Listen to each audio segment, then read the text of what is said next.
La deuxième femme qui va venir parler devant vous s'appelle Angélique et il y a un vrai trait d'union avec Katia. Angélique, je l'ai rencontrée il n'y a pas très longtemps. Je l'ai rencontrée un peu par hasard. Et du coup, je lui parle de Happy Happening et je lui dis, tu vois, on a une catégorie qui s'appelle Working Moms, où l'idée, c'est de déconstruire le mythe de la superwoman. Parce que moi, j'en suis convaincue, mais ça reste personnel. On a été quand même biberonnés avec l'idée que nous, jeunes femmes, il fallait qu'on soit des superwomen, donc des super épouses, des super mères, des super professionnelles, des super tout. Être super mince, évidemment, avoir un super mari, évidemment, avoir des enfants super beaux, évidemment. Et qu'en fait, est-ce que vraiment on a envie de ça? La réponse est probablement non. On n'a peut-être pas envie, et en plus, peut-être qu'on sait que ce n'est pas tout à fait possible. Et que les modèles qu'on nous impose, on n'a pas envie de les prendre pour nous. Et donc, je partageais ça avec Angélique. Et Angélique, elle me regarde avec des gros yeux ronds et elle me dit, ah bon? Parce que moi, j'essaye d'être une superwoman. Je dis, ah bon, comment ça, t'essayes d'être une superwoman? Quelle drôle d'idée. Elle me dit, si. Moi, j'essaye d'être une superwoman, donc je suis marathonienne. Waouh. Je viens de faire 3 enfants, je suis en train de faire le 3e d'ailleurs, vous allez comprendre pourquoi. En 3 ans, parce que je me suis dit que c'était le bon moment, c'est le bon mec, voilà, c'est le bon tempo, c'est le go, très bien. Et dans la vie, tu fais quoi, Angélique? En fait, je gère la relation abonnée de Free, c'est-à-dire entre 6 000 et 7 000 personnes. Waouh. Et tu fais la cuisine? Ouais, je fais la cuisine, je fais du sport, évidemment, je fais du sport. Enfin, en fait, elle fait tout bien. En plus de ça, elle est un peu autodidacte sur les bords parce qu'elle n'a pas le parcours classique qu'on attendrait d'une femme à ce niveau-là. Donc, elle est presque parfaite, en fait. Elle est presque parfaite, mais là, je vais être un petit peu provoque. Sauf qu'en fait, on n'a jamais entendu parler d'elle. Est-ce que quelqu'un connaît Angélique, la numéro 2 de Free? La réponse est non. Derrière chaque grand homme, il y a une grande femme. Vous allez la voir devant vous et c'est peut-être ça, en fait, la petite zone d'imperfection qui reste, mais qui, du coup, sera balayée aujourd'hui, puisqu'à partir d'aujourd'hui et à partir de ce speech, elle devient définitivement parfaite devant vous. Angélique, c'est à toi.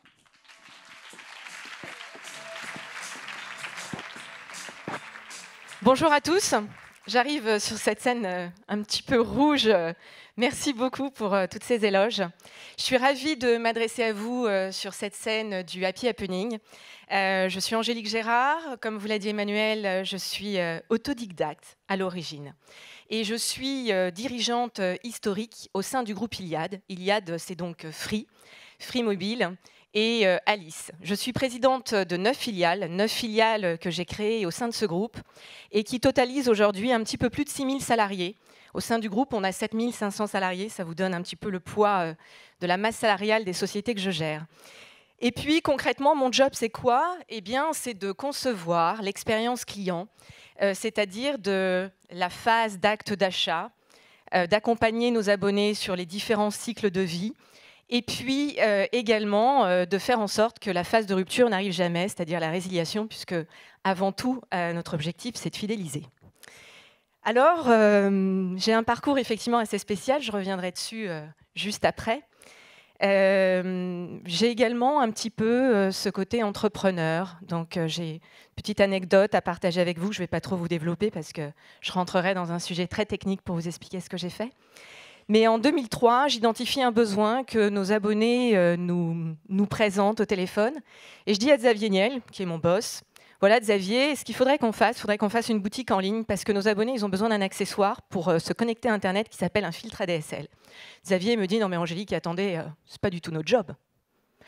Et je lui réponds, parce que j'ai ce culot un petit peu, cette audace, je lui réponds, Xavier, c'est pas votre job, ça va devenir le mien. Et je vais le faire en parallèle de chez Free, qui ne m'a pas cru un seul instant. 2 mois après, j'avais créé la société. J'avais des filtres ADSL qui arrivaient de Chine par container. Et je les stockais dans mon garage. Et tous les dimanches, je faisais mes envois. Ça a été une belle aventure. Xavier a compris à ce moment-là, effectivement, qu'à chaque fois que je voulais faire un truc, j'allais le faire. Et ça s'est construit, en fait, au fil des années. Au bout de 3 ans, j'ai revendu la société parce que le marché commençait à être super équipé. J'avais 25-26 ans. Et j'ai très bien vendu et j'ai très bien fait. Depuis, j'ai la chance, depuis 2-3 ans, d'accompagner des jeunes startups et donc de conseiller de jeunes entrepreneurs.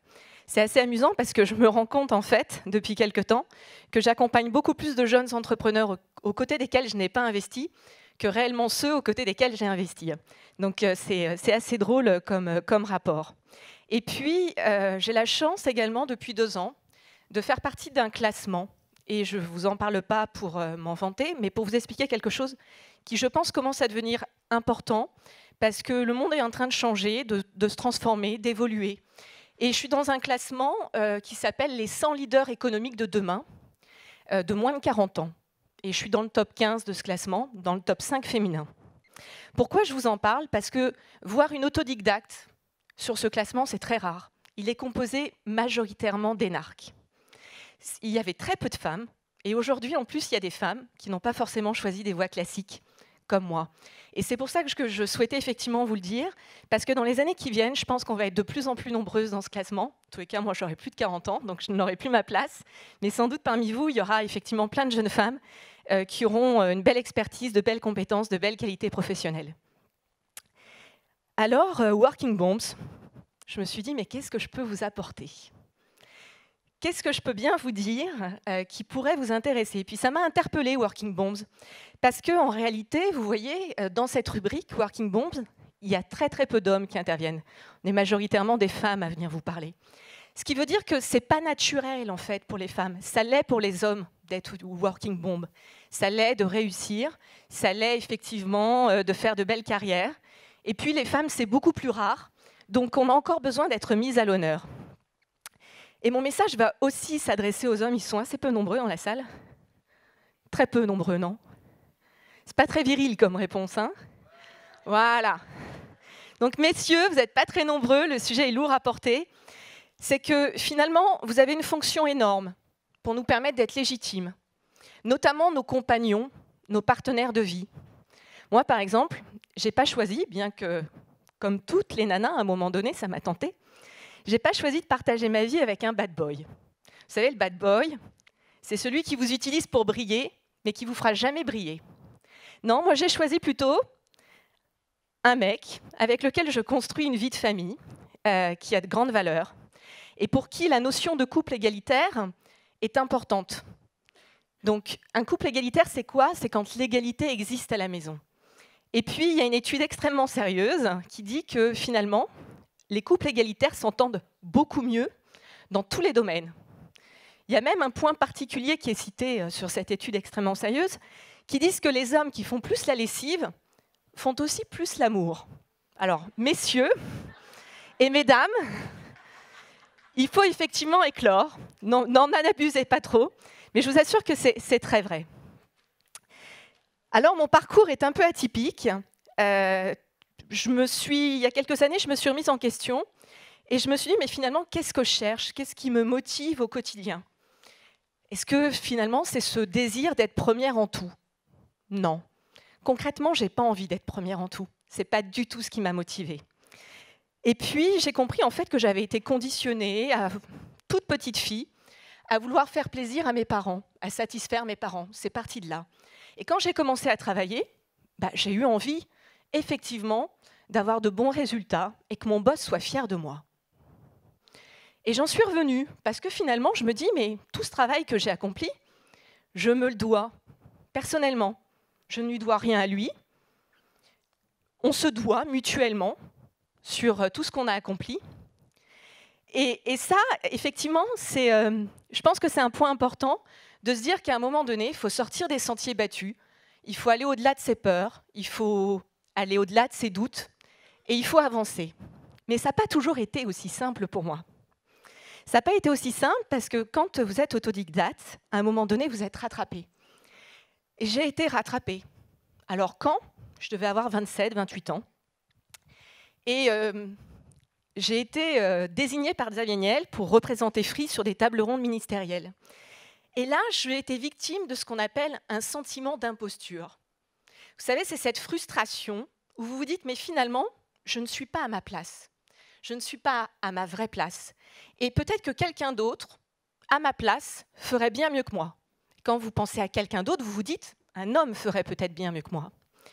Et donc, j'ai eu besoin de soigner ce malaise. Et donc, j'ai décidé de faire l'INSEAD à 30 ans. Donc, j'ai fait une année d'études à l'INSEAD. Alors évidemment, j'ai financé ma formation parce que mon boss m'a dit « mais vous êtes complètement folle, vous n'avez pas besoin de ça ». Parce qu'effectivement, j'étais légitime à ses yeux, j'étais légitime aux yeux de mes équipes, j'avais de bons résultats, mais je n'avais pas réalisé. Et puis, j'ai eu une passion pour les études, que je n'ai pas eu forcément plus tôt, c'est dommage, j'ai perdu un peu de temps.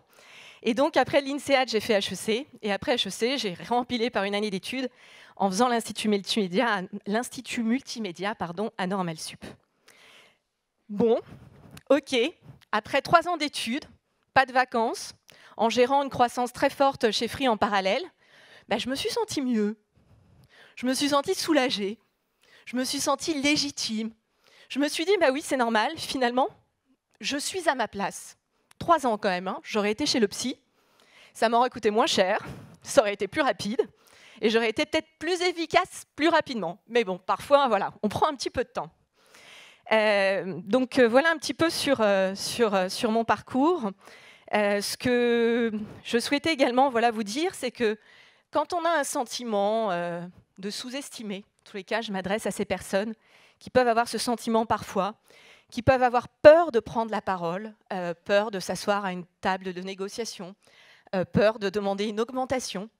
Aussi, je m'adresse à toutes les personnes qui veulent sortir de leur zone de confort, qui ont envie de se dépasser, pour vous dire que voilà, il ne faut pas hésiter. Effectivement, allez au-delà de vos peurs, de vos angoisses, parce que ce qu'il peut aussi vous arriver, c'est la réussite. Et ne vous freinez pas, allez de l'avant. Merci beaucoup.